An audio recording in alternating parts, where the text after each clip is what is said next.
आप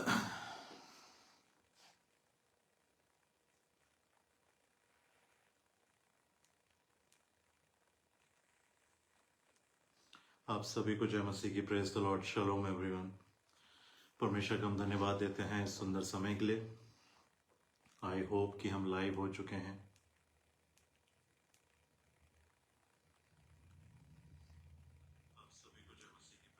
ऑलराइट। परमेश्वर को इस सुंदर समय के लिए धन्यवाद। परमेश्वर को धन्यवाद देते हैं आज के इस दिन के लिए, इस रात के लिए जहाँ परमेश्वर ने हमें पहुँचाया है। धन्यवाद देते हैं परमेश्वर का सारी आशीषों के लिए और नए वर्ष में प्रवेश कराने के लिए। धन्यवाद हो परमेश्वर को उसके महान प्रेम के लिए, उसकी दया के लिए, जिसके कारण मैं और आप आज यहाँ उपस्थित हैं और इस समय हम उसकी आराधना कर पा रहे हैं। धन्यवाद देना चाहता हूँ मैं जहुआ मिनिस्ट्रीज यूके को। धन्यवाद देना चाहता हूँ मैं रेवरेंड चरणजीत सिंह कंबोज जी को, सिस्टर मन्नत जी को, कि उन्होंने मौका दिया कि आज मैं आपके सामने परमेश्वर के वचन को लाऊं और हम सब मिलकर इस खूबसूरत समय से परमेश्वर के और नज़दीक आने वाले हो सकें और परमेश्वर हमें अपने वचन के द्वारा अपने और खींचने वाला हो, अपने प्रेम से भरने वाला हो, हम सबको अपनी महिमा के लिए इस्तेमाल कर सके। इस बात के लिए हम परमेश्वर को धन्यवाद देते हैं। मेरे लोगों, इससे पहले कि मैं और आप परमेश्वर के वचन में आज जाएंगे, हम परमेश्वर से प्रार्थना करेंगे और उसकी उपस्थिति को मांगेंगे और परमेश्वर के मार्गदर्शन को मांगेंगे। आइए हम प्रार्थना करें। धन्यवाद धन्यवाद धन्यवाद देते हैं पिता प्रभु यीशु नासरी के नाम से आपके नज़दीक आते हैं इस सुंदर समय को देने के लिए। धन्यवाद पिता। धन्यवाद देते हैं कि आपने हमें एक नया वर्ष दिया प्रभु। धन्यवाद देते हैं तेरे महान प्रेम के लिए, दया के लिए, अनुग्रह के लिए, करुणा के लिए प्रभु, जो हम पर लगातार बनी रहती है और हमारे साथ रहती है। इस सुंदर समय के लिए प्रभु आपको धन्यवाद देते हैं। धन्यवाद देते हैं कि आपका पवित्र आत्मा हमारे अंदर रहता है। धन्यवाद देते हैं कि आप हमसे बात करते हैं। यीशु, हम प्रार्थना करते हैं कि आप हमें अपने पास रखें और इस समय जब हम इस आराधना में हैं प्रभु, आपकी उपस्थिति इस जगह पर हो, तेरे लोगों पर हो, जो लोग ऑनलाइन हैं उन सब पर तेरे पवित्र आत्मा का अभिषेक हो। हम सबके आत्मिक आंखों को, आत्मिक कानों को खोलें और हमारे आत्मिक जुबानों को खोले और होने दें कि ये वचन आज हमारी आत्मा की उन्नति का कारण हो, आशीष का कारण हो। इसके द्वारा हम सब तेरे नज़दीक और नज़दीक आने वाले हो सकें, एक नई शुरुआत हमारे जीवनों में हो सके और हम सब तेरी भरपूरी से आशीषों को और आनंद को अपने जीवन में देखने वाले हो सकें। प्रभु तेरी उपस्थिति मांगते हैं। धन्यवाद देते हैं, हर बात के लिए तुझे धन्यवाद देते हैं। धन्यवाद प्रभु, धन्यवाद डैडी, धन्यवाद यीशु, धन्यवाद सब बातों के लिए। तेरा पवित्र आत्मा यहाँ रहे, सारी बातों को, सब चीज़ों का नियंत्रण तेरे हाथ में देते हैं प्रभु। तेरी उपस्थिति मांगते हैं। होने दे प्रभु, तू हमसे बात कर और हम सब के जीवनों को बदलो और होने दे कि हम तेरे नज़दीक बढ़ते जाएं और तेरी योजना में चलते जाएं। यीशु के नाम से मांगते हैं पिता, आमीन आमीन आमीन। मेरे लोगों, परमेश्वर का धन्यवाद हो इस समय के लिए। धन्यवाद देते हैं हम परमेश्वर को कि परमेश्वर ने हमें एक नया साल दिया और जबकि नया साल है तो हम में से हर व्यक्ति चाहता है कि एक नई शुरुआत, एक नया साल, नया आशीषों से भरा हुआ साल और परमेश्वर के महान कामों से भरा हुआ साल हम अपने जीवन में देखने वाले हो सकें। धन्यवाद हो परमेश्वर का, प्रभु यीशु मसीह का। मेरे लोगों, धन्यवाद देता हूँ मैं सब बातों के लिए परमेश्वर को। धन्यवाद देता हूँ मैं सब चीज़ों के लिए परमेश्वर को कि परमेश्वर ने हमें यहाँ तक पहुँचाया है। मैं और आप आज परमेश्वर के वचन में चलेंगे और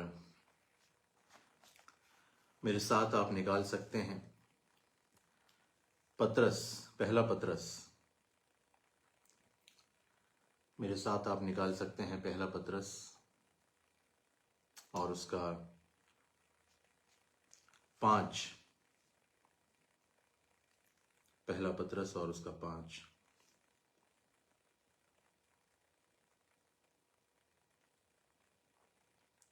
धन्यवाद प्रभु, धन्यवाद यीशु। मेरे साथ आप निकाल सकते हैं पहला पतरस और उसका 5। क्या हम ऑनलाइन हैं?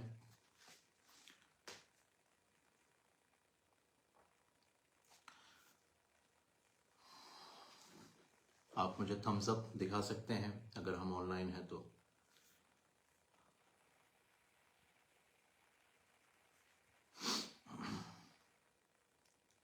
अगर हम ऑनलाइन हैं तो आप मुझे थम्स अप कर सकते हैं।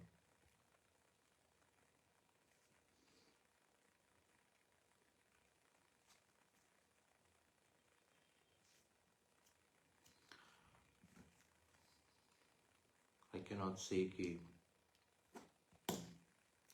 क्या आप मुझे सुन सकते हैं? All right, all right. पहला पत्रस और 5।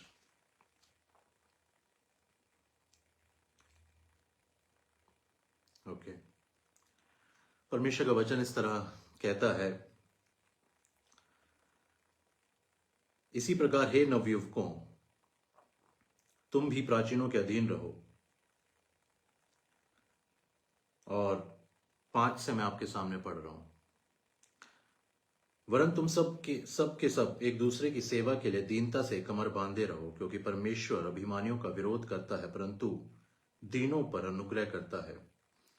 तो आज जो हमारा विषय है वो नम्रता है, और 6वीं और 7वीं आयत इस विषय में बात करती है।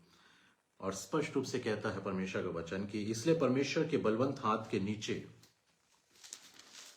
दीनता से रहो, जिससे वह तुम्हें उचित समय पर बढ़ाए। इसलिए परमेश्वर के हाथ के नीचे, बलवंत हाथ के नीचे दीनता से रहो, जिससे वह तुम्हें उचित समय पर बढ़ाए। क्यों मेरे जीवन में, आपके जीवन में परमेश्वर ने हमें यह वचन दिया है कि परमेश्वर के, देखिए पहली बात जो परमेश्वर बता रहा है वो ये कि परमेश्वर के बलवंत हाथ के नीचे दीनता से रहो, मतलब उसका हाथ जो है वो बलवंत है। और एक कारण है कि परमेश्वर का वचन मुझसे और आपसे कह रहा है कि हमें दीनता के साथ रहना जरूरी है। हमें जरूरत है कि हम दीनता के साथ रहें ताकि वह हमें उचित समय पर बढ़ाए। देखिए, मनुष्य के पास उसने एक काम दिया है और अपने पास उसने 2 काम रखे हैं। जो 2 बातें हैं वो उसके साथ हैं। एक बात मुझे और आपको दी गई है। वो एक बात क्या है कि मुझे और आपको दीनता से रहने के लिए कहा गया है। पर परमेश्वर कहता है कि देखो, बलवंत हाथ मेरा है, बढ़ाना भी काम जो है वो मेरी ही ओर से होगा। और इसीलिए वचन आगे भी इस बात को साथ में कहता है, अपनी सारी चिंता उस पर डाल दो क्योंकि उसको तुम्हारा ध्यान है। परमेश्वर का वचन कह रहा है कि, और इस बात को बताने के बाद कि 2 बातें मेरी तरफ से हैं, एक बात तुम्हारी तरफ से तुम्हारे लिए है, और उसके बाद वो सारी चीजें जो तुम्हें परेशान करती हैं वो तुम मुझ पर डाल दो क्योंकि मुझे तुम्हारा ध्यान है। देखिए, परमेश्वर का वचन जो कह रहा है, जो पहला काम मुझसे और आपसे कह रहा है वो दीनता है। मेरे लोगों, नम्रता, दीनता हमारे जीवन में बहुत जरूरी है, क्योंकि एक नया वर्ष है, एक नई शुरुआत है, और हम चाहते हैं कि हम अपने जीवन में बहुत सारी चीजों को देखें। पर परमेश्वर कह रहा है कि उसके लिए तुम्हें दीन होना पड़ेगा। और दीनता और नम्रता जो है, ये परमेश्वर प्रभु यीशु मसीह के जीवन से मैं और आप सीख सकते हैं। बल्कि मैं आपसे ये कहूंगा कि प्रभु यीशु मसीह के सिवा मुझे और आपको इस संसार में कोई भी नहीं सिखा सकता जिस तरह से उसने अपने जीवन को मेरे और आपके सामने रखा। और परमेश्वर का वचन हमें बताता है कि हमारा प्रभु कितना दीन और नम्र था, और आज भी जीवित है और युगान युग के लिए जीवता है। मेरे लोगों, नम्रता, परमेश्वर मुझसे और आपसे कहता है कि नम्रता तुम्हारे जीवन में होना जरूरी है। और कई बार हमें ऐसा लगता है कि हम, देखिए, संसार की जो स्टडीज हैं, संसार की जो बातें हैं, संसार की जो आप कह लीजिए टीचिंग्स हैं, वो वचन से बिल्कुल विपरीत आपको मिलेंगी। कैसे मुझे और आपको समझ में आता है? वचन कहता है कि दीन बनो तो परमेश्वर तुम्हें उठाएगा, पर संसार कहता है कि अगर तुम कुछ नहीं करोगे, हाँ, अगर तुम किसी से कंपटीशन में नहीं जाओगे, अगर तुम उसको बढ़ने दोगे तो तुम नहीं बढ़ पाओगे। अगर वो बढ़ेगा तो उसकी लाइन को काट दो और फिर तुम बढ़ने की कोशिश करो। आप देखिए, परमेश्वर का वचन मुझसे और आपसे क्या कह रहा है? सिर्फ एक काम, दीनता। संसार क्या कह रहा है कि बुरी युक्ति निकाल, संसार क्या कह रहा है? कंपटीशन की भावना रख। संसार क्या कह रहा है कि तुम्हें बढ़ने के लिए, हमने कई बार कहते हैं ना हम लोगों से कि बेटा बहुत सीधे बन के रहोगे तो दुनिया तुम्हें खा जाएगी, है, टेढ़ा होना बहुत जरूरी है। वचन ऐसा मुझे और आपको नहीं बताता है। और जब मुझे और आपको वचन ऐसा नहीं बता रहा है तो मुझे और आपको उन चीजों पर कान लगाने की भी जरूरत नहीं होना चाहिए। वचन क्या कह रहा है? बहुत स्पष्ट रूप से, दीन रहो, नम्र रहो, परमेश्वर तुम्हें बढ़ाएगा। तुम्हारा बढ़ना, मसीहों का बढ़ना, मैं मसीहों से बात कर रहा हूं, जो हम परमेश्वर प्रभु यीशु मसीह के चेले हैं, हम उसके लोग हैं, उसकी संतानें हैं, परमेश्वर की संतानें हैं। परमेश्वर का वचन कह रहा है कि मुझे और आपको अगर बढ़ना है, इस नए साल में मैं और आप अगर अपने आप को बढ़ता हुआ देखना चाहते हैं, आगे बढ़ता हुआ देखना चाहते हैं, तो परमेश्वर कह रहा है दीन रहो मेरे सामने, नम्रता के साथ अपने आप को रखो, वह दीनों पर अनुग्रह करता है, परमेश्वर का वचन कह रहा है। तो संसार की चीजें बिल्कुल फर्क है। परमेश्वर का वचन जो है वो आसमान है, और संसार की जो बातें हैं वो जमीन की बातें हैं। तो मुझे और आपको अगर आसमान पर उठना है तो आसमान के खुदा की हमें महिमा करनी होगी, हमें आसमान के खुदा की आवाज को सुनना होगा। अगर जमीन पर रहना चाहते हैं तो मैं और आप संसार की टीचिंग्स को लेकर चल सकते हैं, पर अगर मैं और आप आसमान की ऊंचाइयों तक जाना चाहते हैं तो फिर मुझे और आपको उसकी जरूरत है जिसने उस आकाश को, उस आसमान को बनाया है। परमेश्वर ने कहा कि मैंने उसे अकेला ताना है, मैंने अपने हाथ से उसको फैलाया है। तो वो जानता है कि लोगों को किस समय उठाना है, कैसे उठाना है। और इसीलिए मुझे और आपको समझना होगा कि मैं और आप जो हैं, मुझे और आपको जो काम दिया गया, असाइनमेंट जिसे हम कह सकते हैं, वो है कि हमें परमेश्वर के सामने दीन रहना है, परमेश्वर के सामने अपने जीवन को ऐसे रखना है कि हम परमेश्वर के लोग हैं, और इस बात पर विश्वास करना है कि जब समय आएगा तो परमेश्वर अपने चीजों को अपने तरीके से करेगा, और उसके काम करने का तरीका में और आप जानते हैं कि वो जब काम करेगा तो फिर कोई बात नहीं रह जाएगी, कोई मेरे और आपको नीचे नहीं खींच सकता। जब उसका हाथ चलता है, जब उसका हाथ काम करता है, तो फिर लोगों की बातें नहीं रह जाती हैं, लोगों की युक्तियां नहीं रह जाती हैं। वचन कहता है वो अभिमानियों का विरोध करता है, दीनों पर अनुग्रह करता है। हाँ, परमेश्वर के सामने दीन बनो तो वह तुम्हें शिरोमणि बनाएगा, परमेश्वर का वचन कह रहा है, मैं नहीं कह रहा हूं। तो कभी भी अपने परिवार को भी ये टीचिंग्स ना दें, लोगों को टीचिंग्स ना दें, संसार को टीचिंग्स ना दें ये कि तुम्हें लोगों पर चढ़कर आगे बढ़ना होगा। नहीं, रॉन्ग, बिल्कुल गलत। परमेश्वर का वचन मुझे और आपको इस तरह से चीजों को नहीं करने के लिए बोलता। मुझे और आपको परमेश्वर का वचन कहता है दीन बनो, और मुझे और आपको प्रभु यीशु मसीह ने हमें यह सिखाया है। प्रभु क्या कह रहा है? प्रभु का वचन कहता है मत्ती 11:28, हे सब परिश्रम करने वालों और बोझ से दबे हुए लोगों, मेरे पास आओ, मैं तुम्हें विश्राम दूंगा। और वो क्यों कह पा रहा है इस बात को, क्या आप जानते हैं? उसने आगे क्या कहा इस विषय में? वो कहता है मेरा जुआ अपने ऊपर उठा लो क्योंकि और मुझसे सीखो, क्योंकि मैं नम्र और मन में दीन हूं। प्रभु यीशु मसीह क्यों कह रहा है मुझसे और आपसे, हे बोझ से दबे हुए और परिश्रम करने वालों, हाँ, मेरे पास आओ, हे सब परिश्रम करने वालों, बोझ से दबे हुए। आप जानते हैं जिन लोगों के अंदर नम्रता, दीनता नहीं होती है, वो बोझ से दब जाते हैं। कौन सा बोझ है?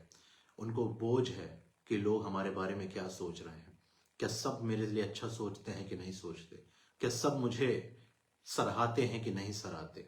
वो बोझ से दबे हुए हैं, नाना प्रकार के बोझों से दबे हुए हैं। क्योंकि जो नम्र व्यक्ति है, आप जानते हैं उसकी सबसे बड़ी बात उससे जो जुड़ी होती है वो क्या है? उसका खुद पर भरोसा नहीं होता, वो परमेश्वर पर भरोसा रखता है, वो परमेश्वर की तरफ अपनी नजरों को गड़ाए रखता है। जो नम्र है उसको पता है कि वो कुछ करने के योग्य नहीं है, उसने अपने आप को खाली कर दिया है, शून्य कर दिया। परमेश्वर का वचन कहता है प्रभु यीशु मसीह ने अपने आप को शून्य कर दिया। तो वो जो नम्र है, जो दीन है, वो अपनी काबिलियत पर भरोसा नहीं करता, उसको घमंड नहीं होता, उसके अंदर कंपटीशन की भावना नहीं होती, वो अपने आप को ऊंचा उठाना नहीं चाहता, वो अपने आप को चीजों में ऐसे इन्वॉल्व करना नहीं चाहता। वो अगर कुछ चाहता है, जो दीन है, जो नम्र है, वो व्यक्ति, वो इंसान, वो मसीही, वो परमेश्वर का बेटा, वो परमेश्वर की बेटी, वो सब कुछ परमेश्वर को समर्पित कर चुके लोग हैं, जो नम्र हैं। आप देखिए मूसा के विषय में कहा गया कि वो अपने समय के लोगों में सबसे नम्र था। तो क्या करता था मूसा? हमें लोगों की जिंदगी को एनालाइज करने की जरूरत है। जब हम देखते हैं, जब हम लोगों के जीवन को वचन में देखते हैं, तो देखिए, पढ़िए, सीखिए उससे। मुझे और आपको, हम सबको ये सीखने की जरूरत है। मैं भी उसमें शामिल हूं। मुझे भी, आपको, सबको सीखने की जरूरत है कि क्या हुआ ऐसा कि इस्तेमाल किया गया ये इंसान परमेश्वर के द्वारा। मूसा हर बात को परमेश्वर के सामने ले जाता था, परमेश्वर से बातें करता था। हम जब एक, आप जानते हैं, जो जो नम्र नहीं है, जिसको अहंकार है, जिसको घमंड है, जिसको गर्व है, वो व्यक्ति हर बात को अपने लेवल पर डील करना चाहता है। वो कभी भी किसी की सलाह नहीं लेना चाहता। वो किसी से कुछ पूछना, विचार विमर्श नहीं करना चाहता। वो व्यक्ति सिर्फ और सिर्फ अपनी चीजों को ऊपर, अपने अपने अपने स्टैंडर्ड को एक मेंटेन करके रखना चाहता है, और इस बोझ से दब जाता है। इस बोझ से वो फिर परेशान हो जाता है, करहाता है, जब उसके स्टैंडर्ड पे लोग खड़े नहीं उतरते, और वो व्यक्ति उस कारण से अपने आप को निराशा में पाता है। नम्र व्यक्ति जो है, वो अपने हार्ट में हम्बल है, और उसके लिए सब कुछ जो है वो परमेश्वर के हाथ में सौंप दिया गया है। ये बात नहीं है कि काम नहीं करना, ये बात नहीं है कि मेहनत नहीं करना, पर नम्र व्यक्ति जो है, जो दीनता के साथ है, उसने अपने आप को खाली कर दिया है। उसने ये जान लिया है कि इस दुनिया का जो सब कुछ है, करने वाला, करताहारा, सृष्टिकार, वो परमेश्वर है। नबूकदनेस्सर मेरे और आपके सामने इस विषय में अगर मैं और आप देखें तो एक बहुत अच्छा उदाहरण है नबूकदनेस्सर। आप देखिए, नबूकदनेस्सर ने जब अब उसकी थोड़ी समय के लिए उसकी समझ खोल दी गई, तो उसने अपने आंखें स्वर्ग की ओर उठाई, और वो क्या कहता है? वो कहता है कि मैंने जान लिया कि एक परमेश्वर है जिसने सब कुछ रचा है, और वही है सब कुछ। हाँ, तो मुझे और आपको समझना है कि जब नबूकदनेस्सर जैसा राजा इस बात को कह रहा है, तो ये बहुत बड़ी बात है कि मैं और आप जो हैं इस बात को समझें कि नबूकदनेस्सर जो है वो अपने स्तुति गान लिखता है उसके बाद, और कहता है कि सब कुछ करने वाला जो है, क्या कह रहा है? परमेश्वर का वचन दानियल 4 में, दानियल नबी की पुस्तक उसके चौथे अध्याय में और 34 से अगर मैं और आप देखें, उन दिनों के बीतने पर मुझ नबूकदनेस्सर ने अपनी आंखें स्वर्ग की ओर उठाई, और मेरी बुद्धि फिर ज्यों की त्यों हो गई। तब मैंने परमप्रधान को धन्य कहा। कब? जब वो घास खा रहा था। कब? जब वो ऐसी हालत में था कि लोग उसके पास भी नहीं जाना चाहते होंगे। नाखून बड़े हुए हैं, बाल बड़े हुए हैं, घमंड किया। परमेश्वर ने उसको मनुष्यों के बीच में से खदेड़ दिया, और उसको पशु के जैसा मन दे दिया। और वो क्या कर रहा है? वो क्या कहता है आखिरी में, जब अपने जीवन के वो ऐसे समय पर आ गया, जब उसको समझ आई, बुद्धि आई कि सब कुछ करने वाला जो है वो परमेश्वर है। एक राजा, ऐसा राजा जो इज़राइल को बंधुआई में ले आया, जिसके द्वारा परमेश्वर ने इज़राइल को बंधुआई में भेज दिया। वो जो सब कुछ हो रहा था, वो करने वाला परमेश्वर था। नबूकदनेस्सर सोचने लगा कि मैंने किया है, और सब बातें मेरे द्वारा है। खड़े होकर कहता है कि क्या ये मेरी ही बनाई हुई सारी बातें नहीं है? क्या ये मेरा ही बनाया हुआ राज्य नहीं है? और स्वर्ग से आवाज आती है कि अब तो तेरा राज्य तुझसे जो है, तुझ पर 7 काल बीतेंगे, और तू जो है वहां से मनुष्यों के बीच में से खदेड़ा जाएगा। तो क्या हुआ? नबूकदनेस्सर क्या कह रहा है अपने जीवन के आखिरी समयों में?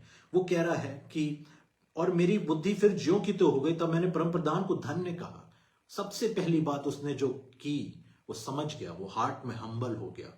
वो समझ गया कि मैं एक राजा जरूर हूं, पर सब कुछ करता धरता जो है वो इस दुनिया का परमेश्वर है, जिसने सब कुछ बनाया है। वो पिता जो परमेश्वर, जो सिंहासन पर विराजमान है, वो प्रभु यीशु मसीह, पवित्र आत्मा जो है, सब कुछ करने वाला है। मैं और आप ये निश्चित रूप से जाने। कभी इस बात का घमंड ना करें कि मेरे और आपके पास क्या है। कभी इस बात का घमंड ना करें मैंने और आपने क्या हासिल कर लिया। कभी इस बात का घमंड ना करें कि मेरे और आपकी पोजीशन क्या है। वो सब कुछ प्रभु का दिया हुआ है, वो सब कुछ प्रभु ने किया है। प्रभु यीशु मसीह जब चाहेगा, वो उन परमेश्वर का वचन कहता है, वो ही बढ़ाता है और वो ही घटाता है सब बातों को। तो इस बात को याद रखें। और वचन क्या कहता है? तब मैंने परमप्रधान को धन्य कहा, और जो सदा जीवित है उसकी स्तुति और महिमा यह कहकर करने लगा, उसकी प्रभुता सदा की है, और उसका राज्य पीढ़ी से पीढ़ी तक बना रहने वाला है। क्या कह रहा है नबूकदनेस्सर? कि मैं कुछ नहीं हूं, सब कुछ मैंने जान लिया है, करने वाला सिर्फ परमेश्वर है। उसको मैंने धन्य कहा। उसका राज्य सदा तक बना रहने वाला है, पीढ़ी पीढ़ी तक बना रहने वाला है। पृथ्वी के सब रहने वाले उसके सामने तुच्छ गिने जाते हैं। नबूकदनेस्सर के ये शब्द हैं। आप सोचिए कि नबूकदनेस्सर जो अभी कुछ समय पहले एक घमंड से भरा हुआ था, एक ऐसे अहंकार में पड़ा हुआ था जहां उसको कुछ भी नहीं दिख पड़ रहा था, अब वो अगर कुछ देख पा रहा है तो परमेश्वर की महिमा को देख पा रहा है। और क्या कह रहा है? वह स्वर्ग की सेना और पृथ्वी के रहने वालों के बीच अपनी ही इच्छा के अनुसार काम करता है। अब उसकी अकल जो है वो सही जगह पर आ गई। और जब वो हम्बल हो गया, आप देखिए क्या हुआ उसके इस हम्बलनेस के बाद क्या हुआ आप देखिए। और कोई उसको रोक कर उससे नहीं कह सकता तूने ये क्या किया है। उसी समय मेरी बुद्धि फिर ज्यों की त्यों हो गई और मेरे राज्य की महिमा के लिए मेरा प्रताप और मुकुट मुझ पर फिर आ गया। जब व्यक्ति नम्र है, परमेश्वर ने उसको वापस ज्यों का त्यों कर दिया। आप सोचिए नम्रता में कितनी ताकत है। कभी मत सोचिए कि मुझे अपने इस व्यक्ति से ऊपर उठना है। आपको उठाने वाला कौन है? परमेश्वर। वचन क्या कह रहा है? वचन को स्मरण रखिए, वचन को तोड़कर आगे मत बढ़िए। वचन टूटा, मैं हमेशा आपसे कहता हूं, जब जब वचन टूटेगा शैतान आके लूटेगा, और जब वचन पूरा होगा तो सारे वायदे पूरे होंगे। तो इसीलिए मुझे और आपको क्या करने की जरूरत है? परमेश्वर के वचन पर विश्वास रखकर बने रहने की जरूरत है। इसका मतलब यह नहीं कि मैं और आप किसी बात से कम है। जब भी आपके सामने कोई व्यक्ति और कोई भी आपके सामने आकर इस बात को कहे कि तुम कुछ नहीं हो, आप एक बात को हमेशा याद रखिएगा। परमेश्वर का वचन प्रकाशित वाक्य और उसका प्रकाशित वाक्य और उसका 1 और उसका 6 कहता है, 5 से मैं आपके सामने पढ़ रहा हूं। और यीशु मसीह की ओर से जो विश्वास योग्य साक्षी और मरे हुओं में से जी उठने वालों में पहलौठा और पृथ्वी के राजाओं का हाकिम है, तुम्हें और अनुग्रह और शांति मिलती रहे। वह हमसे प्रेम रखता है। याद रखिए, आपको कोई ये नहीं बोल सकता कि आप कुछ नहीं हैं। आपको कोई ये नहीं बताने वाला है कि आपने जो है ये काम नहीं किया, या आपने जिंदगी में ये नहीं पाया, या आप वो नहीं कर पाओगे। कोई आपको ये नहीं बता सकता। परमेश्वर आपसे और मुझसे प्रेम रखता है। हमें किसी के अप्रूवल की जरूरत नहीं है। हमें किसी के इस ज्ञान की जरूरत नहीं है कि मैंने और आपने अपनी जिंदगी में क्या हासिल किया है। हमने प्रभु यीशु मसीह ने हमें चुनकर अपने लिए ठहराया है। इससे बड़ी उपलब्धि एक इंसान के जीवन में नहीं हो सकती। उद्धार पाया हुआ व्यक्ति उस खरब पति से कहीं बढ़कर है। मैं आपसे फिर कहता हूं, उद्धार पाया हुआ व्यक्ति उस खरब पति से कहीं बढ़कर है, जो आज इस जीवन में जी रहा है और फिर अनंत काल के लिए विनाश में चला जाएगा। और परमेश्वर का वचन क्या कह रहा है? उसने अपने लहू के द्वारा हमें पापों से छुड़ाया है और हमें एक राजा, इंग्लिश ट्रांसलेशन में लिखा है प्रीस्ट्स एंड किंग्स, हिंदी के ट्रांसलेशन में लिखा है एक राज्य, पर इंग्लिश में लिखा है प्रीस्ट्स एंड किंग्स। और हमें एक राजा और अपने पिता के लिए एक याजक भी बना दिया है। हमेशा इस बात को याद रखें, जब आप चलते हैं, उठते हैं, बैठते हैं, घर में हैं, आप एक याजक हैं, आप एक राजा हैं स्वर्ग में। परमेश्वर आपको जैसे देखता है, अपने आप को वैसा देखना शुरू करिए इस साल में। जैसे लोग आपको देखते हैं, संसार आपको देखता है, मत देखिए। जैसा परमेश्वर आपको देखता है देखिए। लोगों की नजरें, उनकी सोच, उनके वर्ताव हर दिन, हर घड़ी, हर सेकंड बदल जाएंगे, पर परमेश्वर कहता है, मैं परमेश्वर बदलता नहीं। प्रभु यीशु मसीह का वचन कहता है, परमेश्वर का वचन कहता है, प्रभु यीशु मसीह कल, आज और युगानुयुग एक सा है। इसीलिए कभी इन बातों पर विश्वास ना करें जो लोग आपको ये कहते हैं कि तुम कुछ भी नहीं हो।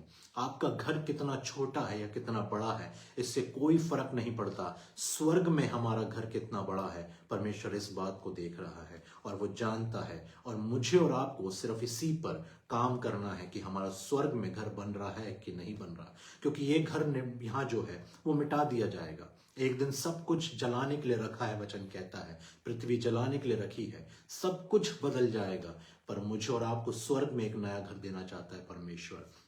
और नबूकदनेस्सर क्या कह रहा है कि मेरा जो राज्य, मेरा राज्य की महिमा मेरे लिए प्रताप और के लिए मेरा प्रताप और मुकुट मुझ पर फिर आ गया। और मैं 37 में क्या कह रहा है नबूकदनेस्सर, अब मैं नबूकदनेस्सर स्वर्ग के राजा को सराहता हूं और उसकी स्तुति और महिमा करता हूं, क्योंकि उसके काम सच्चे और उसके सब व्यवहार न्याय के हैं, और जो लोग घमंड से चलते हैं वह उनको नीचा कर सकता है। यू सी, परमेश्वर जो है अभिमानियों का सामना करता है। सिर्फ एक बात नम्रता मेरे और आपके जीवन में वो देखना चाहता है। नीति वचन में स्पष्ट रूप से इस बात को लिखा गया है, मनुष्य को गर्व के कारण नीचा देखना पड़ता है, परंतु नम्र आत्मा वाला महिमा का अधिकारी होगा। आप कहेंगे कि इस वचन को बाइबल में से दिखाया जाए कि कहां नीति वचन का यह वचन पूरा हुआ। हमारे प्रभु यीशु मसीह के जीवन में, हमारे प्रभु के जीवन में यह वचन पूरा हुआ। मैं फिर से नीति वचन पढ़ता हूं और फिर हम देखेंगे कि प्रभु यीशु मसीह के खुद प्रभु यीशु मसीह की लाइफ में ये जो बात है ये किस तरह से पूरी हुई। स्वयं परमेश्वर के जीवन में करके दिखाया, अपने एक लौते पुत्र के जीवन में इस बात को पूरा करके दिखाया। मनुष्य को गर्व के कारण नीचा देखना पड़ता है, परंतु नम्र आत्मा वाला महिमा का अधिकारी होगा। हमारा प्रभु यीशु मसीह नम्र आत्मा जो शून्य हो गया। अब मैं और आप देखते हैं यशायाह 53, परमेश्वर का वचन यशायाह 53 में क्या कह रहा है। परमेश्वर का वचन यशायाह 53 में क्या कह रहा है, अगर मैं आपके सामने 7 से पढ़ूं, वह सताया गया तो भी वह सहता रहा और अपना मुंह ना खोला।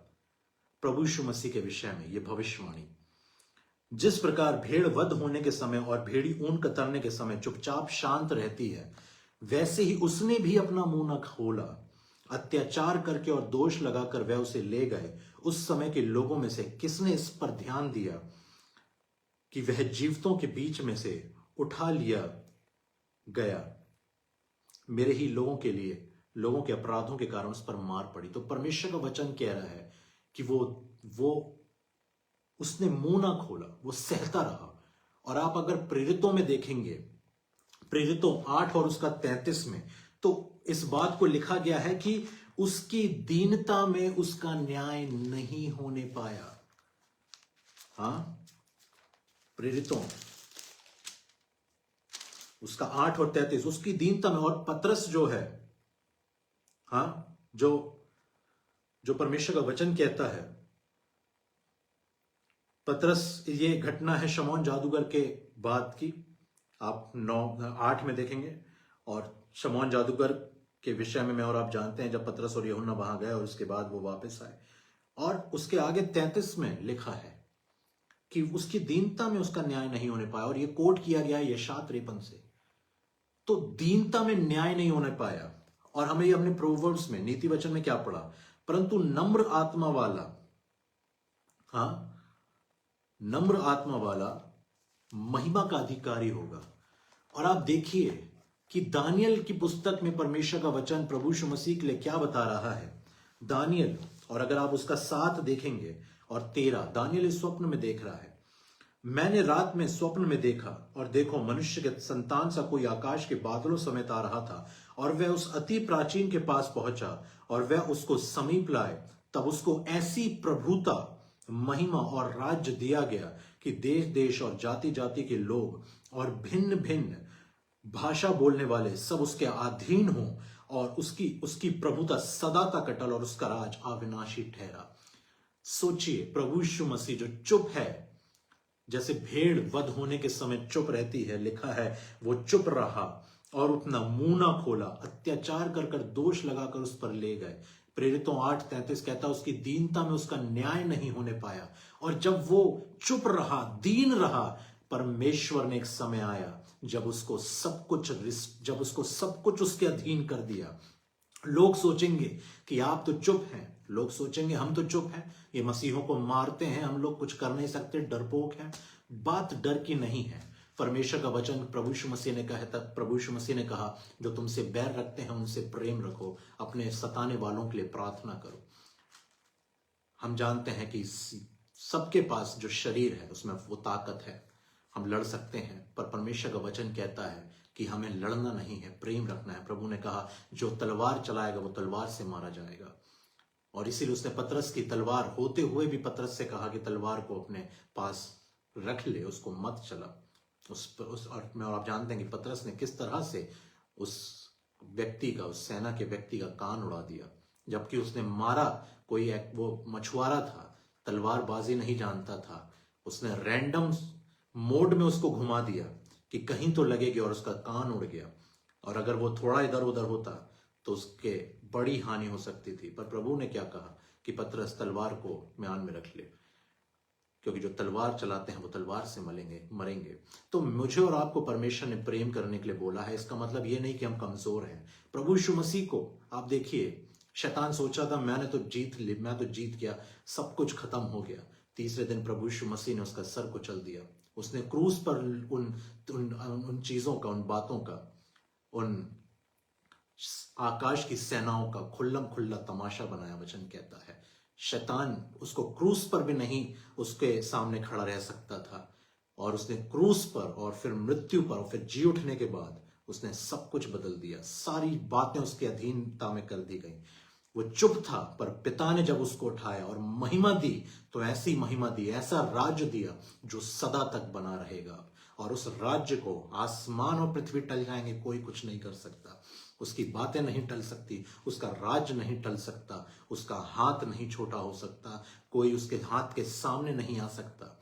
वो अपने हाथ को रोके है ताकि लोग उसकी दया के निमित्त बच जाएं। पर इसका मतलब ये नहीं है कि लोग ये सोचें कि अगर हम मसीहों को, क्रिश्चियंस को मारेंगे तो ये डरपोक हैं, ये कुछ नहीं बोलते हैं। आप गलत फहमी में हो मेरे भाई, मेरी बहन। बात डर की नहीं है। बात ये भी नहीं है कि हम प्रेम में अपने प्रेम को एक आड़ बना रहे हैं डर का। बिल्कुल नहीं। आप वचन को किसी भी जगह पर हैं उठाकर पढ़ लीजिए। परमेश्वर का वचन, प्रभु ने कहा, उसी यीशु मसीह ने जिसकी आराधना के लिए आज आप रोक रहे हैं, परमेश्वर ने कहा, प्रभु यीशु मसीह ने कहा कि इनसे प्रेम रखो, जो तुम्हें सताने वाले हैं उनके लिए प्रार्थना करो, अपने बैरियों से प्रेम करो। और हमें कोई हर्ज नहीं है। हम प्रेम करेंगे, हम प्रार्थना करेंगे, क्योंकि हमें पता है कि ये जीवन जो है, इसके बाद एक जीवन है जो अनंत काल का जीवन है। और तैयारी, मसीहों की तैयारी वहां की हो रही है। मसीहों की तैयारी इस देश दुनिया के राज्य के लिए नहीं हो रही है कि आप सोचें कि लोग जो हैं, ये लोग इकट्ठा हो रहे हैं और ये कर रहे हैं और वो कर रहे हैं। नहीं, यीशु मसीह ने कहा मेरा राज्य इस जगह का नहीं है, मैं ऊपर के राज्य का हूं। अगर मेरे राज्य इधर का होता तो मेरे लोग लड़ते, हम लड़ते, पर हमारा राज्य यहाँ का नहीं है।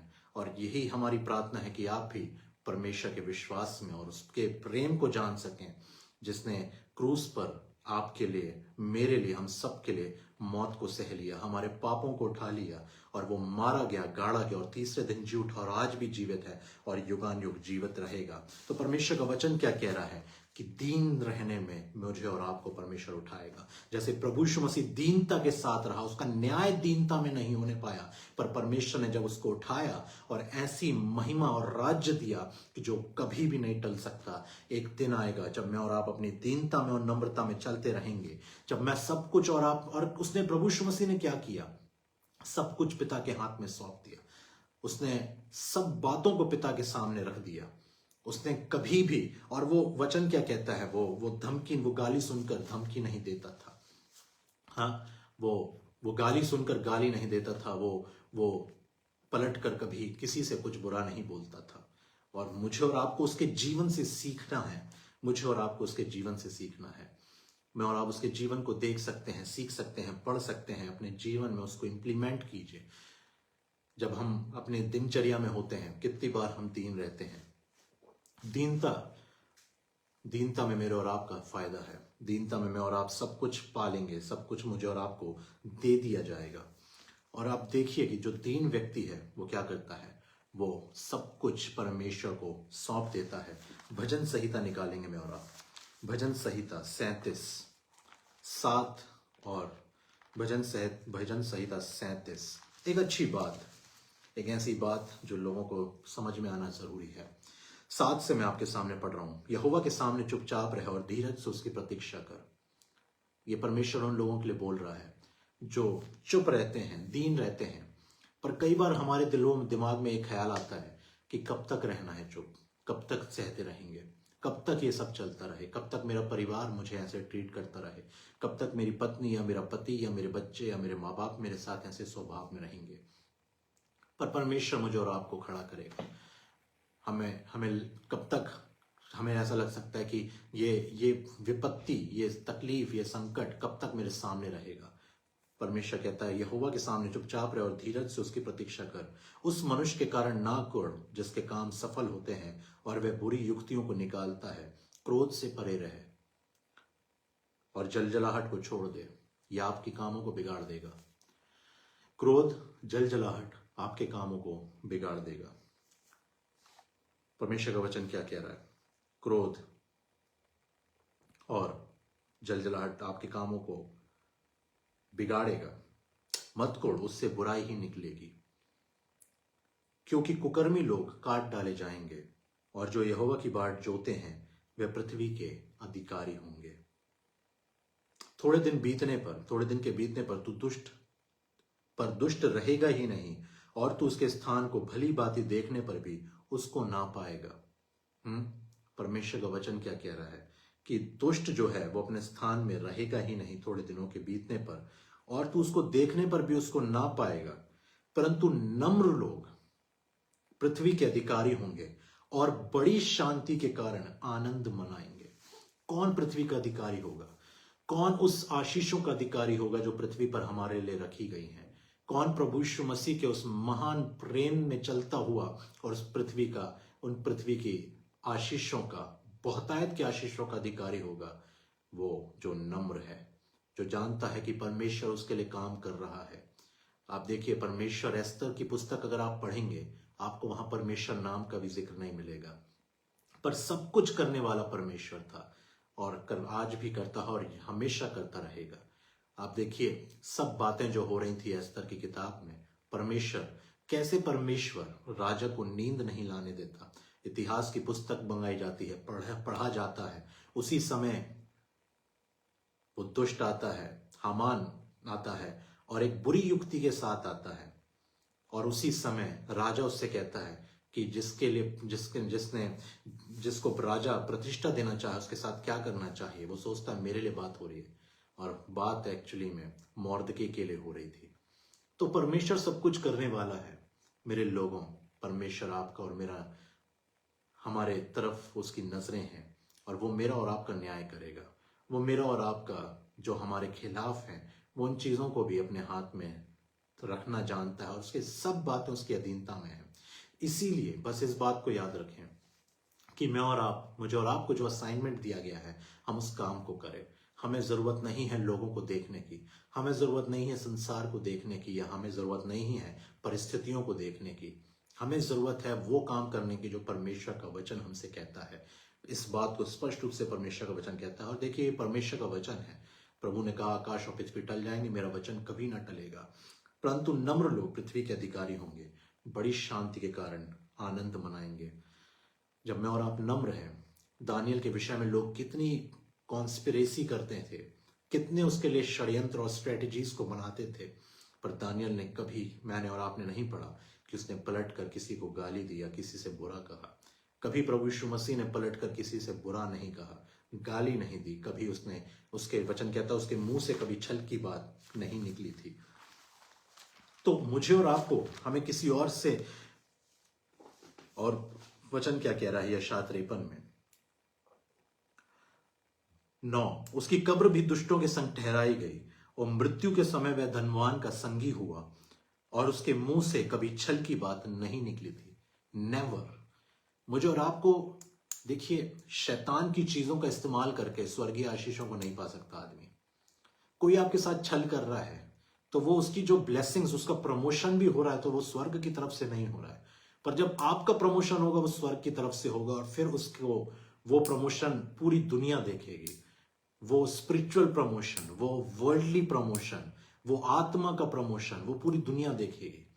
इसलिए मुझे और आपको समझना है, हमारा बॉस, हमारा जो सब कुछ, हमारा राजा जो है वो स्वर्ग में बैठा हुआ है, और वो जब अपना काम करेगा तो फिर मेरे और आपके जीवन में उसकी योजना पूरी होगी, सबसे पहली बात, और मैं और आप उसकी आशीषों को देखने पाएंगे। कई बार इंसान अपने गर्व और घमंड के कारण उसकी योजना से बाहर हो जाता है, आपने देखा होगा, कई बार मैंने और आपने देखा है कि कैसे लोग घमंड से भर गए और वो योजना से बाहर हो गए, वो योजना से बाहर हो गए। कैसे बिलाम जो था परमेश्वर का एक नबी होने के बावजूद बालाक ने जब उसको बुलाया, किस तरह से वो अपनी कॉलिंग से बाहर चला गया और उसने योजनाएं बनाने के लिए बालाक को सब बातों को बताया कि उसने कैसे इजरायलियों को गिराने के लिए उसको स्ट्रेटजीज बताई और अंत में देखिए कि बिलाम का क्या हश्र हुआ, वो तलवार से मार दिया गया। तो मुझे और आपको ये समझना होगा कि मैं और आप जो हैं वो निश्चित रूप से परमेश्वर के वचन में चलने वाले लोग हैं और उसके वचन में जब मैं और आप बने रहेंगे तो उसकी आज्ञाओं को मानना मुझे और आपको जरूरी है। मैं और आप बिना उसकी आज्ञाओं को माने हुए उसकी आशीषों को, उसकी योजना में नहीं चल पाएंगे। नम्र लोग जो हैं वो अधिकारी होंगे। मुझे और आपको, हमें किसी से डरने की जरूरत नहीं है। हमें परमेश्वर ने डरने के लिए नहीं कहा, पर परमेश्वर कहता है प्रेम करो, अपने लोगों से प्रेम करो। क्योंकि जब मैं और आप सब कुछ परमेश्वर के हाथ में सौंप देते हैं तो सारी बातें फिर स्वर्ग की ओर से होगी। परमेश्वर प्रभु यीशु मसीह क्या कह रहे हैं कि मेरे पास आओ हे परिश्रम करने वालों, बोझ से दबे हुए लोगों, मेरे पास आओ, मैं तुम्हें विश्राम दूंगा। और इस बात को मुझे और आपको याद रखना है, हमें प्रभु के पास जाना है, लोगों के पास नहीं। मेरा जुआ अपने ऊपर उठा लो और मुझसे सीखो, क्योंकि मैं नम्र और मन में दीन हूं, और तुम अपने मन में विश्राम पाओगे। क्यों विश्राम पाओगे? क्योंकि जब तुम मुझसे सीखोगे कि मैं नम्र और दीन हूं, तुम्हारी सारी बातें तुम्हारे जीवन से जो बोझ के समान तुम्हें दिख रही हैं वो चली जाएंगी। नम्र व्यक्ति हमेशा परमेश्वर के साथ उसकी इच्छा की तरफ देखता रहता है, उसके हाथ की तरफ देखता रहता है। वचन क्या कहता है? यश भजन संहिता 123 में, जिस प्रकार दास अपने स्वामियों के हाथ की ओर और जैसे दासियां अपने स्वामिनी की हाथ की ओर देखती रहती हैं, वैसे ही हमारी आंखें हमारे परमेश्वर यहोवा की ओर उस समय तक लगी रहेंगी जब तक वे हम पर अनुग्रह ना करे। किसके? 123 में 2, देखो जैसे दासों की आंखें अपने स्वामियों के हाथ की ओर और जैसे दासियों की आंखें अपने स्वामिनी की हाथ की ओर लगी रहती हैं, वैसे ही हमारी आंखें हमारे परमेश्वर यहोवा की ओर उस समय तक लगी रहेंगी जब तक वे हम पर अनुग्रह न करे। तो कहां देखना है मुझे और आपको? उसके हाथों की तरफ। कहां देखना है? वचन कहता है जितने उस पर विश्वास करेंगे वो कभी लज्जित ना होंगे। तो मुझे और आपको उस पर विश्वास करना है, वो हमें कभी लज्जित होने नहीं देगा। वो मुझे और आपको, हमारी तैयारी अनंत काल के लिए है। तो हमें इस बात से फर्क नहीं पड़ना चाहिए कि लोग यहाँ पर मेरे और आपके विषय में क्या कह रहे हैं। जब आप परमेश्वर के वचन में चलेंगे, लोग आपके खिलाफ आ जाएंगे। आपका परिवार भी हो सकता है, आपके लोग हो सकते हैं, आपके ऑफिस के लोग हो सकते हैं, कोलीग्स हो सकते हैं जो आपको पार्टीज के लिए बुलाएंगे पर अब आप नहीं जाना चाहते। तो बी रेडी फॉर एवरीथिंग। और ये एक फाइट है। पौलुस कहता है कि दौड़ में जीतते तो सब हैं, पर तुम ऐसे दौड़ो कि जीतो। तो मुझे और आपको पता होना चाहिए कि हम एक दौड़ में हैं, हम एक आत्मिक युद्ध में हैं। आत्मिक हथियार हमें दिए गए हैं, अधिकार हमें दिए गए हैं। परमेश्वर का वचन कहता है मैंने तुम्हें सांपों और बिच्छुओं को रौंदने का, शत्रु की सारी सामर्थ पर अधिकार दिया है। तो मुझे और आपको एग्रेसिव होना है, वो फ्लैश के साथ नहीं, वो स्पिरिचुअल रेल्म में होना है। शैतान के साथ एग्रेसिव होना है, शैतान के लिए एग्रेसिव होना है और उसको खदेड़ना है, उसको मारना है। हमारा युद्ध मांस और लहू से नहीं है, बाइबल कहती है। लोग सोचते हैं मसीह लोगों का कितना भी खून बहाया जाए, क्या वो लोग तो पलट के नहीं मारते? क्योंकि हमारा जो फाइट है, हमारा जो युद्ध है वो मांस और लहू से नहीं है। पर इसका मतलब ये नहीं है कि मसीहों का जो खून बह रहा है उसको यीशु मसीह देख नहीं रहा है। वो पलटा लेने वाला है और जब वो पलटा लेगा तो वो बहुत भयानक होगा। पर वो चाहता है कि सब उसके दया के नीचे रहें और बच जाएं और उद्धार को पाएं। क्योंकि हम जानते हैं कि वचन प्रकाशित वाक्य में कहता है कि जब प्रभु यीशु मसीह आएगा तो वो अपनी फूंक से उस दुष्ट को खत्म कर देगा, भस्म कर देगा। तो मुझे और आपको जानना है कि हमारा प्रभु सामर्थी है, महान है। और मुझे और आपको इसीलिए किसी बात की फिक्र नहीं करने की जरूरत है। मुझे और आपको जो करना है वो ये है कि मैं और आप नम्र रहें, एक आदर्श का जीवन जिए, अपने परिवार के सामने एक आदर्श रखें। अगर मैं और आप एक ऐसी छाप छोड़कर जाएंगे अपने परिवार के लिए कि परिवार हमसे कुछ सीखे, कि वो अपने आत्मिकता में आगे बढ़े, तब मैं और आप कह सकते हैं कि ये जीवन सफल जीवन है। पर अगर किसी व्यक्ति के जीवन से किसी को ठोकर मिल रही है और लगातार मिल रही है, तो ये जीवन सफल जीवन, ये मसीही जीवन नहीं है। मसीही जीवन एक ऐसा जीवन है जो लोगों को मसीह के पास लाए। अगर आपके और मेरे जीवन से लोग मसीह के पास नहीं आ रहे, बल्कि उससे दूर जा रहे हैं क्योंकि मेरे और आपके अंदर घमंड है, गर्व है, तो ये बहुत खतरनाक है। परमेश्वर कहता है नम्र लोग जो हैं, वो नम्र आत्मा वाला जो है वो महिमा का अधिकारी होगा। और इसीलिए लिख लीजिए अगर आपको चाहिए तो, नीति वचन 29 और उसका 23। मनुष्य को गर्व के कारण नीचा देखना पड़ता है, परंतु नम्र आत्मा वाला महिमा का अधिकारी होता है। ये एक प्रॉमिस्ड वर्ड है कि ऐसा होगा ही होगा। नम्र आत्मा वाला महिमा का अधिकारी होता है। कभी होगा, शायद होगा नहीं, होता है। ये श्योरिटी है वचन की तरफ से। और इसीलिए मैं और आप नम्र रहें। परमेश्वर प्रभु यीशु मसीह के जीवन को देखें, दानियल को देखें, किस तरह से दानियल के खिलाफ कितने लोग खड़े हुए, पर अंत में उसका, आप सोचिए, लोग दानियल के विरोध में आते थे और फिर उसका पद ऊपर उठ जाता था। और यही परमेश्वर के लोगों के साथ परमेश्वर के द्वारा ठहराया गया है कि लोग आएंगे आपके खिलाफ में, पर अगर मैं और आप अपने लेवल को नहीं छोड़ेंगे, अपने दीनता में रहेंगे, परमेश्वर, और ये दीनता दिखाने वाली दीनता नहीं होनी चाहिए जो सामने से तो बहुत दीन है पर जैसी पीठ पीछे घूमे नहीं कि कठोर और बुरे वचन जो है मुंह से निकालने लगे, एक गलत बात बोलने लगे। ये दीनता नहीं है। दिखावटी दीनता परमेश्वर के किसी काम की नहीं। परमेश्वर हमारे मनों को जांचता है। वचन कहता है कि वो, मैं परमेश्वर मनों को जांचने वाला परमेश्वर हूं। तो आपके और मेरे मन में क्या है वो बहुत अच्छे से जानता है। तो वो दिखावटी नहीं, वो सच में, वो कहता है कि वो अपने भेद को भोलों पर प्रकट करता है।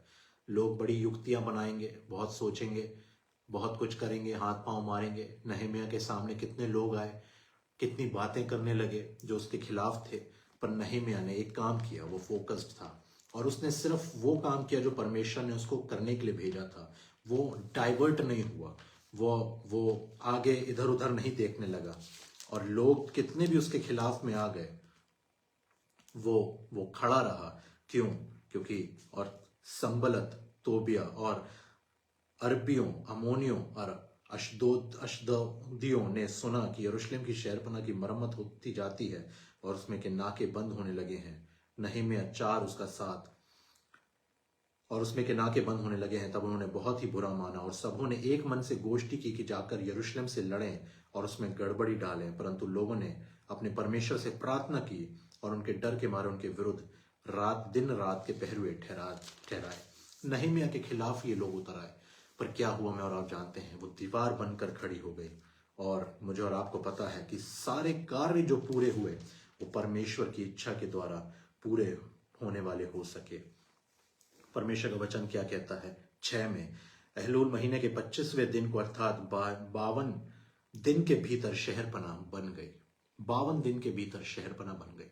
जो बड़ा काम था, विरोध के साथ करना था, आज मुझे और आपको एक बड़ा काम सौंपा गया परमेश्वर की तरफ से। मुझे और आपको परमेश्वर के प्रेम को बताने के लिए सौंपा गया है। ये वचन सौंपा गया है कि मैं और आप इस देश में, दुनिया में ले जा सकें। परमेश्वर करने वाला है सब, मेरे और आपके अंदर कुछ नहीं है। वचन कहता है, प्रभु ने कहा मुझसे लगो कर तुम कुछ भी नहीं कर सकते, पर वचन कहता है फिलिप्पियों 4:13, मसीह जो मुझको सामर्थ देता है उसमें मैं सब कुछ कर सकता हूं। तो everything will be done by the Lord with his strength, with his will, with his power, with his fire, but he has assigned us to do that.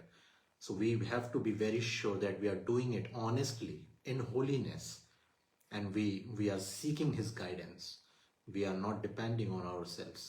हमें अपने ऊपर डिपेंड नहीं होना है, हमें डिपेंडेंट रहना है प्रभु के ऊपर, उसके अनुग्रह के ऊपर, जैसे नहम्याह था।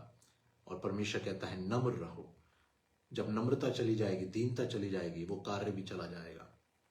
क्रोध आ जाएगा, बुरी बातें आ जाएंगी, चीजें इधर उधर जाने लगेंगी, जीवन इधर उधर जाने लगेगा। और इसलिए वचन कहता है, प्रभु ने कहा मुझसे सीखो, मुझसे सीखो। वो किसी और से सीखने के लिए नहीं कह रहा, पर वो कह रहा है कि मुझसे सीखो, क्योंकि मैं नम्र और मन में दीन हूं और तुम अपने मन में विश्राम पाओगे, क्योंकि मेरा जुआ सहज और मेरा बोझ हल्का है। तो मुझे और आपको तय करना है, जैसे नहेमिया सिर्फ 52 दिन के अंदर शहरपनाह बन गई। जब हमारे सब शत्रुओं ने यह सुना, नहेमिया 6 और उसका 15-16, जब हमारे सब शत्रुओं ने यह सुना, तब हमारे चारों ओर रहने वाले सब अन्य जाति डर गए और बहुत लज्जित हुए। मैं और आप अपना काम पूरा करेंगे, शैतान लज्जित होगा। हमें किसी को नीचे नहीं गिराना है, हमें किसी अपने भाइयों को, बहनों को, माताओं को, हमारा ये उद्देश्य नहीं है कि हम किसी को नीचा गिराएं या नीचा दिखाएं, पर शैतान को नीचा प्रभु ने हमारे द्वारा करना है। और वो चाहता है कि हम उसमें बने रहें, और जब उसमें उसके आत्मा में बने रहेंगे, आग में बने रहेंगे, सामर्थ्य में बने रहेंगे, शैतान को परमेश्वर हमारे पांव से कुचलवाता रहेगा और वो नीचा होता रहेगा। और क्योंकि उन्होंने जान लिया कि यह काम हमारे परमेश्वर की ओर से हुआ, नहम्याह कहता है इस बात को, तो वो लोग जान जाएंगे अपने समय पर, जो आज आपको और मुझे तकलीफ देते हैं। आपके ऑफिस में हो सकते हैं, जो आपको काट कर आगे बढ़ना चाहते हैं। आपके पास ऐसे हो सकते हैं कुछ लोग जो आपको पसंद नहीं करते, पर वो वचन कहता है कि वो जान जाएंगे एक दिन कि परमेश्वर ने इस काम को किया है। नम्र आत्मा वाला महिमा का अधिकारी होता है। तो मेरे लोगों, इस बात को याद रखें, परमेश्वर का वचन स्पष्ट रूप से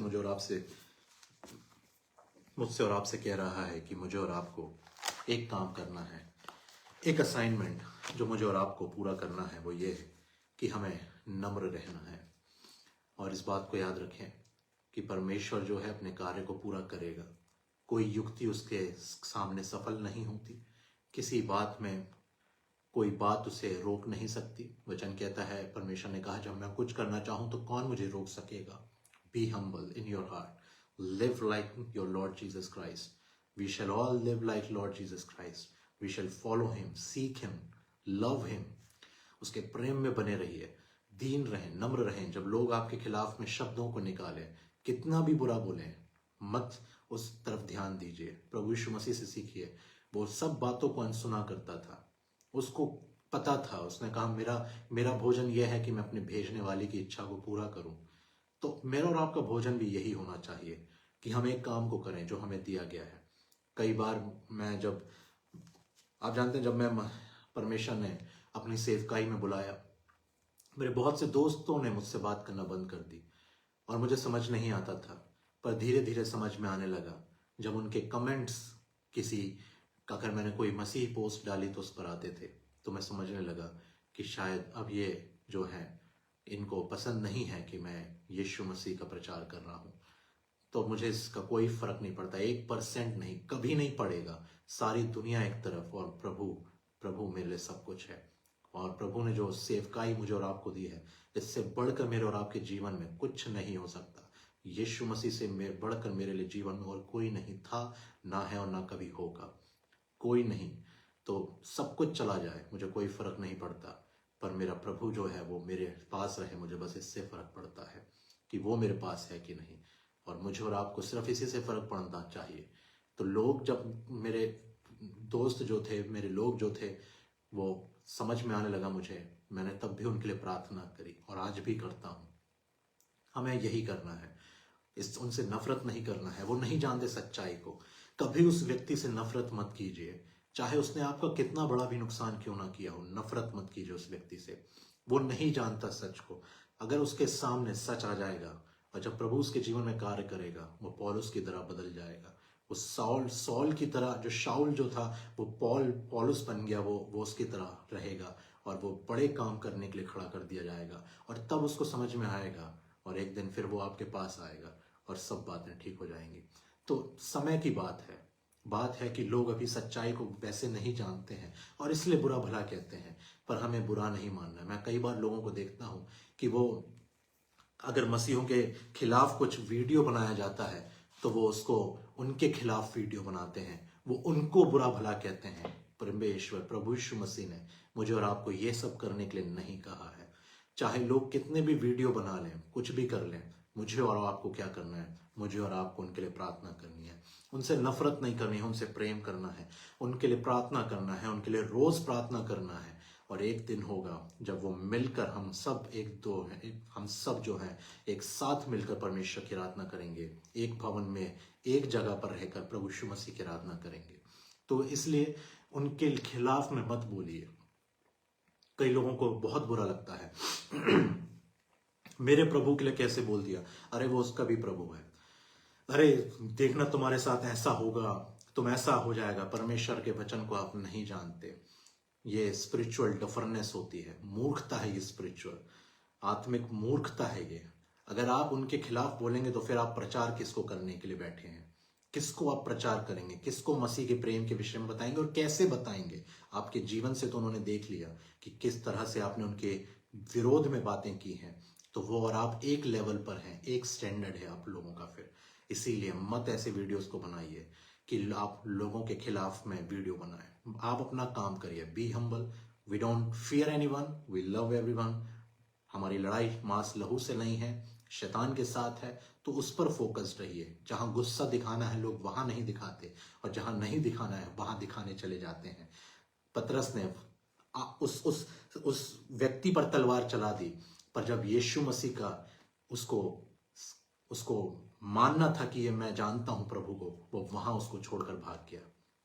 तो जहां लड़ना था, जहां शैतान ने उसके साथ फाइट करनी थी, वो वहां से भाग गया। पर वो उस जगह पर जहां नहीं लड़ना था और तलवार नहीं चलानी थी, वो वहां लड़ रहा था। क्यों? क्योंकि प्रार्थना नहीं थी जीवन में। इसीलिए प्रार्थना में रहें, परमेश्वर आपको और मुझे हम्बल करेगा। और फिर वही पतरस जो है भीड़ के सामने खड़े होकर प्रभु के वचन को बड़ी बेखौफ रूप से वो प्रचार करता है, और परमेश्वर उसके द्वारा हजारों को बचा लेते हैं।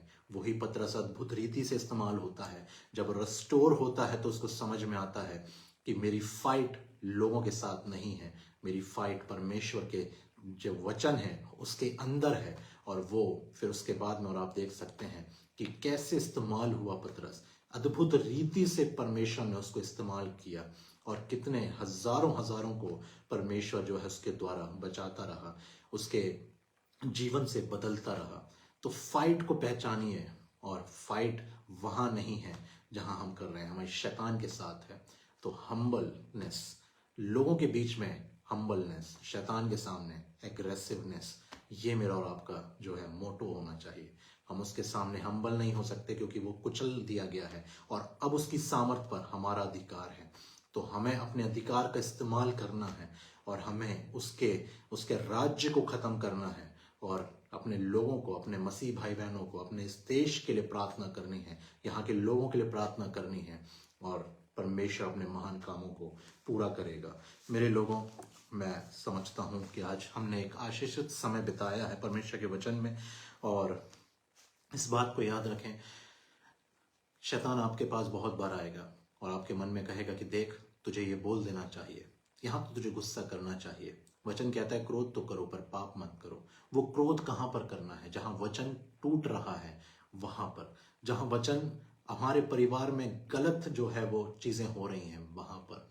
जब आप देखते हैं लोग समाज में गलत कर रहे हैं, अगर आपको चिताने के लिए, जैसे पौलुस कहता है कि डांट, सबके सामने डांट, ताकि और लोग भी जो है वो चिताए जाएं, तो वो काम करना है। पर पाप नहीं, नफरत नहीं करनी है किसी से, अपने दिल में किसी के लिए कुछ रखना नहीं है।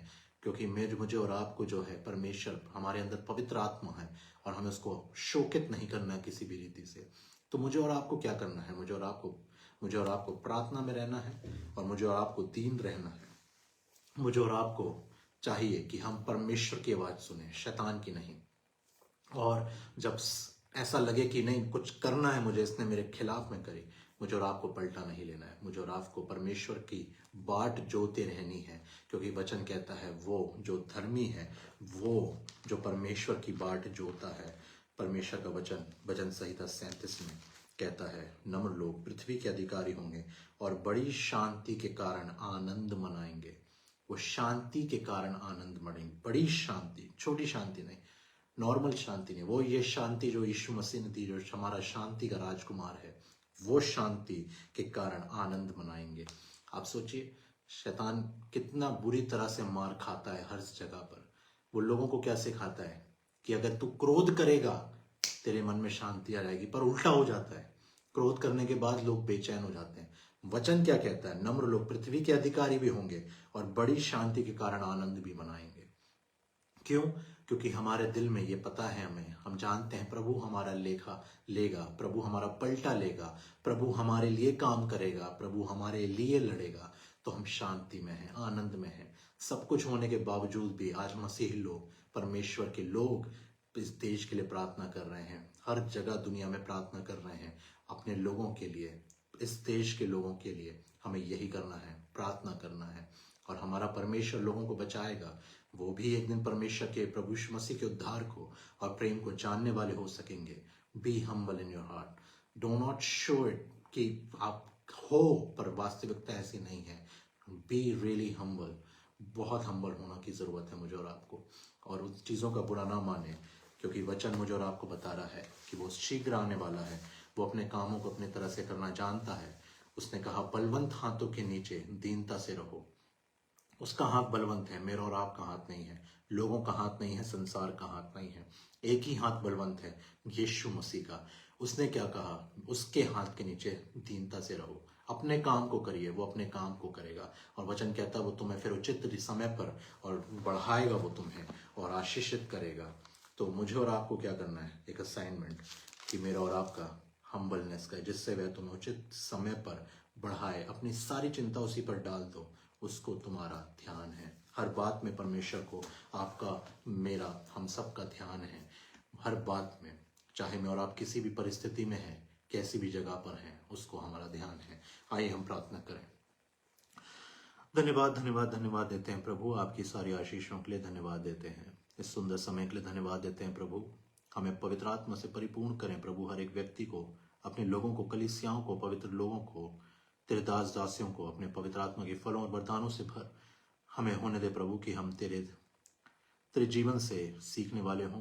तेरा आत्मा, पवित्र आत्मा हमारे अंदर रहे, पवित्र आत्मा के फलों से भर। हमारे अंदर शांति हो, दीनता हो प्रभु, नम्र स्वभाव में हम सब आगे बढ़ते जाएं।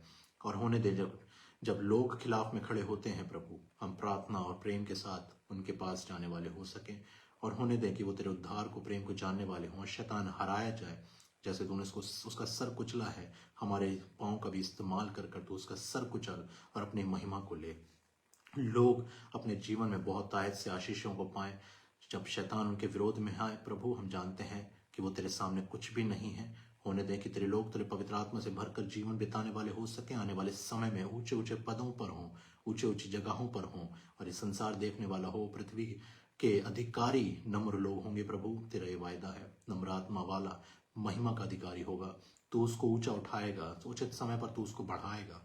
अपने हाथ से तू सबको छू, अपने हाथ से हम सबको संभाल और लेकर चल उस योजना में, उस रास्ते में जो तूने हमारे लिए बनाया है।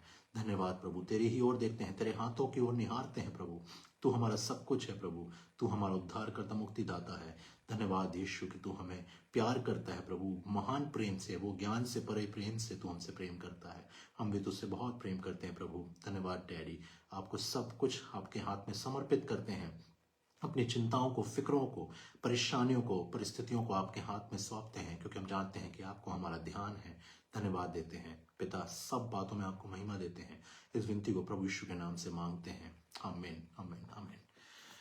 तो मेरे लोगों, याद रखें कि मेरे और आपके जीवन में मुझे और आपको जो करना है वो ये है कि परमेश्वर के वचन को पूरा करें। और वो कहता है कि मेरे बलवंत हाथ के नीचे दीनता से रहो, जिससे मैं तुम्हें उचित समय पर बढ़ाऊं। तो मैं और आप वो करें, और हम मैं और आप अपनी जिंदगी में बहुत आयत से आशीषों को देखेंगे। परमेश्वर हम सबों को आशीष दे। जय मसीह की।